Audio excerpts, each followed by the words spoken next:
ही रे माझा मितवा या मालिकेच्या आजच्या भागात आपण पाहणार आहोत. मंदिरात पोहोचल्यावर पूजा करायची असते आणि या पूजेसाठी भाकरी गरजेची असते.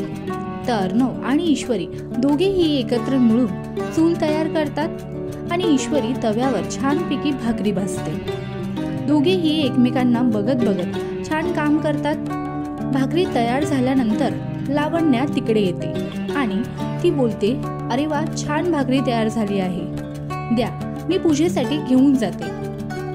तेव्हा अर्णव लावण्याला बोलतो, एवढा वेळ कुठे गायब होतीस? ही भाकरी मी सिंदुरीने केली आहे, ती भाकरी त्या घेऊन जाणार. हे ऐकल्यानंतर लावण्या चकित होते आणि अर्णवकडे बघत बसते. तर दुसरीकडे अर्णव बोलून झाल्यानंतर ईश्वरी देखील त्याच्याकडे एकटक प्रेमाने बघत बसते. मग तुम्हाला काय वाटतं आम्हाला कमेंटमध्ये सांगा. तसेच तू ही रे माझा मितवा ही मालिका तुम्हाला आवडते का?